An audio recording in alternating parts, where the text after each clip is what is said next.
हाँ तो नमस्कार प्यारे साथियों, आप सभी का स्वागत है आपके अपने YouTube चैनल विद्यावाणी क्लासेस में।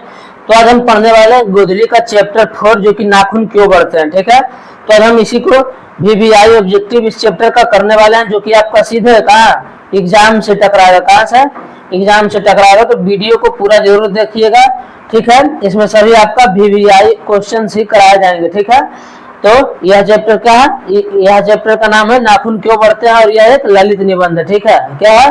तो यह एक ललित निबंध है। यहाँ तक में किसी को कोई डाउट नहीं होना चाहिए। और इसके लेखक की बात कर ले तो इनका लेखक है जो कि हजारी प्रसाद द्विवेदी है। कौन है?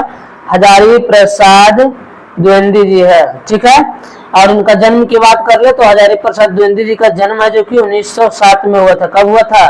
तो इनका जन्म है जो कि 1907 ईस्वी में हुआ था, उत्तर प्रदेश के बलिया में। ठीक है, तो हमें जो कि क्वेश्चन की ओर बढ़ा जाए। अब हम क्वेश्चन की ओर बढ़ते हैं। ठीक है, देखते हैं हमारा पहला नंबर क्वेश्चन क्या कर रहा है। ठीक है, चलो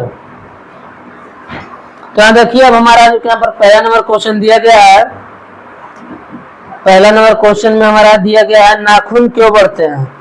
नाखून क्यों बढ़ते हैं कि निबंधकार कौन है? गुलाब राय, शांति प्रिय द्विवेदी, प्रताप नारायण मिश्र, और डी में दिया गया हजारी प्रसाद द्विवेदी। ठीक है, यहाँ तक में किसी को कोई डाउट नहीं होना चाहिए। चलो, तो इसका जो आंसर क्या हो जाएगा आप लोग बताइएगा। पहला का आंसर है जो कि क्या हो जाएगा? तो पहला नाखून क्यों बढ़ते हैं, इसका लेखक हम अभी बताएं कि कौन है। तो हजारी प्रसाद द्विवेदी जी है। हजारी प्रसाद द्विवेदी जी है। कौन है? तो हजारी प्रसाद द्विवेदी जी है। ठीक है, यहाँ तक में किसी को कोई डाउट नहीं होना चाहिए, यानी डी इज राइट आंसर। अब नेक्स्ट क्वेश्चन देखते हैं हम। तो नेक्स्ट क्वेश्चन हमारा दिया गया है, द्विवेदी जी ने निर्लज अपराधी किसे कहा? ऑप्शन ए नाखून को, ऑप्शन बी चोर को, ऑप्शन बी डाकू को, ऑप्शन सी डाकू को, ऑप्शन डी बदमाश को। तो द्विवेदी जी है जो कि निर्लज अपराधी नाखून को बोले हैं। कौन? ना किसको बोले हैं? तो नाखून को बोले, यानी ए इज राइट आंसर। ठीक है, अब तीसरा नंबर क्वेश्चन देखते हैं। कामसूत्र किसकी रचना है? हजारी प्रसाद द्विवेदी जी का, पतंजलि का, वात्स्यायन की और रामानुजाचार्य की। यानी कि कामसूत्र किसकी रचना है? तो कामसूत्र की बात कर ले तो वात्स्यायन के। किसके है? यानी सी इज राइट आंसर। क्या जाएगा तीसरा का? सी इज राइट आंसर। आगे देखते हैं 4 नंबर, यानी चौथा नंबर हमारा क्या दिएगा? सिक्त का अर्थ क्या होता है? साबुन, मुहावर, दर्पण, मोम। आप लोग बताइएगा कि सिक्त का अर्थ क्या होता है? तो इसका अर्थ होता है मोम। क्या होता है? मोम, यानी कि बोले तो डी इज राइट आंसर। अब देखते हैं 5वां नंबर क्वेश्चन। महाभारत क्या है? महाभारत क्या है? उपन्यास है, कहानी है, शास्त्र है, पुराण है, क्या है? तो महाभारत जो है कि एक पुराण है। क्या है? महाभारत एक पुराण है। D is right answer. क्या है? तो महाभारत एक पुराण है। चलो, यहाँ तक में किसी को कोई डाउट नहीं होना चाहिए। अब देखते हैं थोड़ा छठा नंबर। छठा में हमारा दिया गया, किस देश के लोग बड़े बड़े नख रखना पसंद करते हैं? गौड़ देश के लोग, कैकय देश के लोग, बहिक देश के लोग, गंधार देश के लोग। तो यह जो कि गौड़ देश के लोग है जो कि नख रखना पसंद करते हैं। ए इज राइट आंसर छठा का। आप लोगों का जो कि कम से कम समय में हम अधिक क्वेश्चन कराने का कोशिश करेंगे। और आप लोगों का हम जानते हैं कि अभी एग्जाम का टाइमिंग चल रहा होगा, इसलिए हम थोड़ा फास्ट भी करेंगे। ए बी सी इस तरह से नहीं बोलेंगे, ठीक ना। हम जो कि डायरेक्ट ऑप्शन बोलते चले जाएंगे। ठीक है, तो आप लोग बिल्कुल मत घबराइएगा, आराम से कीजिएगा पूरा क्लास। और क्लास पसंद आए तो चैनल को सब्सक्राइब जरूर कर लीजिएगा। ठीक है, इधर देखिए 7वां में दिया गया, कौन छोटे नख को पसंद करते हैं? दक्षिणात्य, पर्वत्य, मालव, मध्य देशीय। तो बताओ कि छोटे नख को कौन पसंद करते हैं? तो इसका आंसर क्या हो जाएगा? तो इसका ए इज राइट आंसर हो जाएगा, दक्षिणात्य। ठीक है, अब देखते हैं 8वां नंबर में। 8वां में दिया गया, हजारी प्रसाद द्विवेदी जी का जन्म कब हुआ? हम ये इसको बताए हैं, आप लोग बताइए कि हजारी प्रसाद द्विवेदी जी का जन्म कब हुआ? 1905 में, 1907 में, 1909 में, 1911 में। अब हजारी प्रसाद द्विवेदी जी की बात कर ले तो इनका जन्म है जो कि हुआ कब? तो इनका जन्म हुआ 1907 ईस्वी में। कहाँ है यह? यहाँ पर है, यानी बी इज राइट आंसर। चलो देखते हैं थोड़ा इधर 9वां नंबर। हजारी प्रसाद द्विवेदी जी का जन्म कहाँ हुआ? समस्तीपुर बिहार, बलिया बिहार, बलिया उत्तर प्रदेश, इलाहाबाद उत्तर प्रदेश। तो इनका जन्म है जो कि बलिया उत्तर प्रदेश हुआ। सी इज राइट आंसर। चलो 10वां नंबर देख लिया जाए। 10वां में दिया गया है कौन मनुष्य का आदर्श नहीं बन सकती? शेर, बंदरिया, भालू, हाथी। बी बंदरिया कभी भी है जो कि मनुष्य का आदर्श नहीं बन सकता। चलो ये 11 का क्या हो जाएगा? देवताओं का राजा किन्हें कहा जाता है? महादेव, विष्णु, इंद्र, ब्रह्मा। अब इसको कौन नहीं जानता होगा? देवताओं का राजा किन्हें कहा जाता है? यह तो हर बच्चा बच्चा जानता होगा कि इंद्र को जो कि देवताओं का राजा कहा जाता है, यानी कि सी इज राइट आंसर। 12 नंबर का क्या हो जाएगा जी? 12 का हो जाएगा हमारा नख किसका प्रतीक है? मानवता का, पशुता का, ए बी दोनों का, और डी इनमें से कोई का नहीं। तो नख किसका प्रतीक है आप लोग बताइएगा? 12 का है जो कि नख किसका प्रतीक है? तो नख पशुता का प्रतीक है। B is right answer. चलो 13 नंबर क्वेश्चन में बढ़ते हैं। 13 में दिया गया है, सुनिएगा ध्यान से। पृथ्वीराज रासो किनका संपादन है? हजारी प्रसाद द्विवेदी, मैक्स मूलर, सुमित्रा नंदन पंत, नलिन विलोचन शर्मा। तो यह जो कि किनका संपादन है? तो यह जो कि किसका है? यह जो कि हमारा हजारी प्रसाद द्विवेदी जी का है। ए इज राइट आंसर। 14 की बात कर ले तो 14 में दिया गया हमारा काशी हिंदू विश्वविद्यालय से हजारी प्रसाद द्विवेदी को कौन सी उपाधि दी गई? पद्मभूषण की, अशोक चक्र, विजय चक्र, ज्योतिषाचार्य। आप लोग बताइएगा काशी हिंदू विश्वविद्यालय से जो कि हजारी प्रसाद द्विवेदी जी को कौन सी उपाधि दी गई? तो इसका क्या आंसर हो जाएगा? तो इसका हो जाएगा ज्योतिषाचार्य, ज्योतिषाचार्य का। ठीक है, यानी डी इज राइट आंसर। चलो देखते हैं 15 नंबर क्वेश्चन में। 15 नंबर क्वेश्चन में देखते हैं हजारी प्रसाद द्विवेदी जी पद्म भूषण की उपाधि से सम्मानित किया गया। यानी हजारी प्रसाद द्विवेदी जी को कब पद्म भूषण की उपाधि से सम्मानित किया गया? ऑप्शन ए में दिया गया है 1953, 1957, 1959, 1961। 15 का आंसर क्या हो जाएगा? 15 का आंसर हो जाएगा 1957। C is right answer, B is right answer. क्या जाएगा? B is right answer. 16 number देख लिया जाए थोड़ा। 16 में दिया गया अशोक चक्र के फूल की रचना। अशोक चक्र के फूल की रचना किनकी है? दिनकर की, सुमित्रा नंदन पंत की, हजारी प्रसाद द्विवेदी की, गुणाकर मूल्य की। तो 16 का जो कि हमारा आंसर हो जाएगा हजारी प्रसाद द्विवेदी की रचना है। सी इज राइट आंसर। 17 को देख लेते हैं। 17 में क्या दिया गया? 17 में दिया गया हजारी प्रसाद द्विवेदी जी की मृत्यु कब और कहाँ हुई? 1989 दिल्ली, 1984 अजमेर, 1989 उत्तर प्रदेश, 1994 कानपुर। तो इनका मृत्यु कब और कहाँ हुई यह बताना है। तो 17 का आंसर हो जाएगा 1989 में। कहाँ हुआ? तो दिल्ली में। ठीक है, यहाँ देखो 1989 यहाँ भी दिया गया, यहाँ भी दिया गया। अधिकांश लोग इसमें कंफ्यूज होकर उत्तर प्रदेश मार देगा, जबकि वहां पर इनका क्या हुआ? यहाँ पर है जो कि उत्तर प्रदेश में उनका जन्म हुआ था, ना कि मृत्यु। ठीक है, चलो आगे बढ़ते हैं। आगे दिया गया हमारा नाखून का इतिहास किस पुस्तक में मिलता है? कामसूत्र, मेघदूत, महाभाष्य, इनमें से कोई नहीं।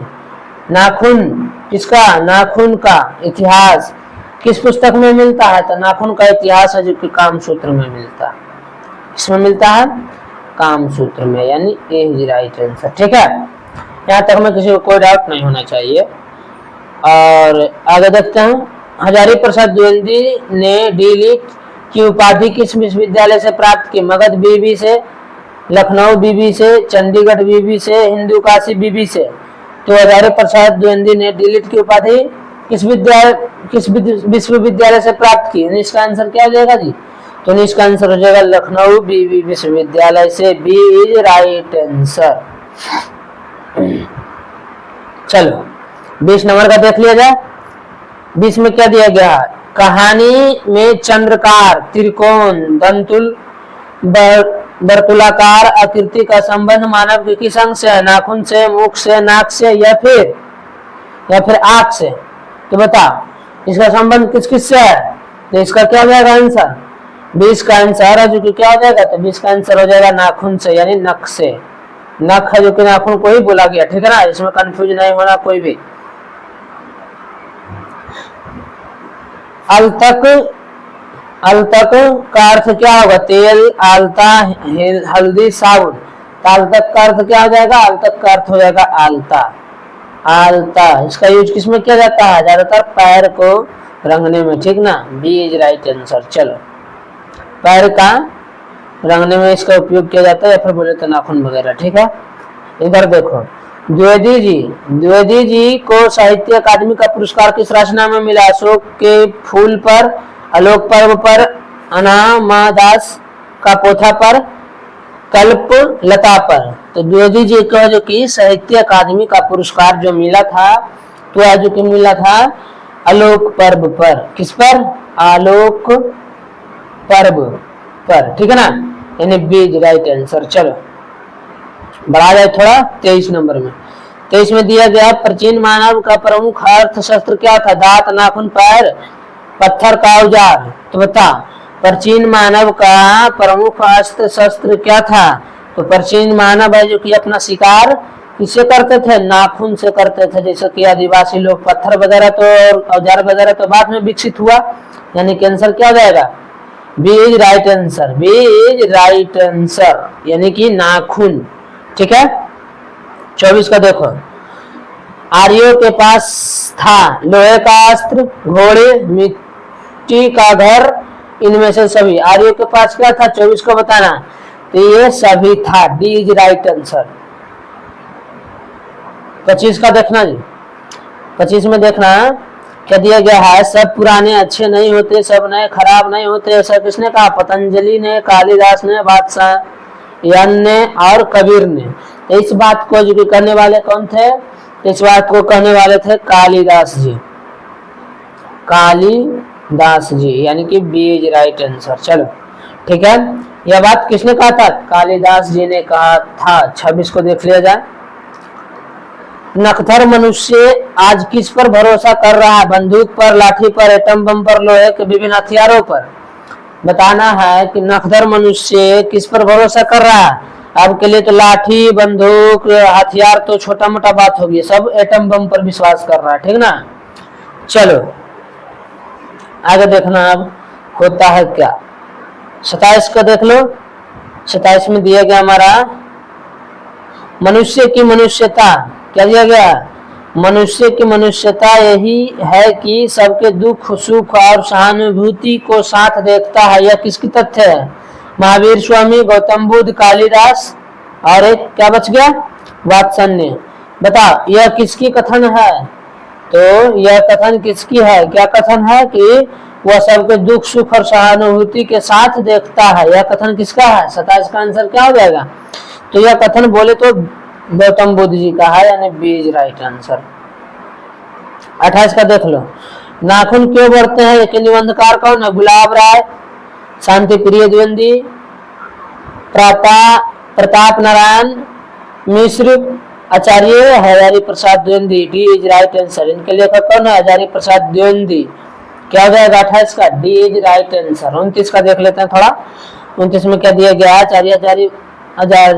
आचार्य हजारी प्रसाद द्विवेदी ने साहित्य में किस विधा में लेखन नहीं है? अब बताओ, आचार्य हजारी प्रसाद द्विवेदी ने साहित्य की किस विधा में लेखन नहीं है? आलोचना, उपन्यास, कहानी, निबंध।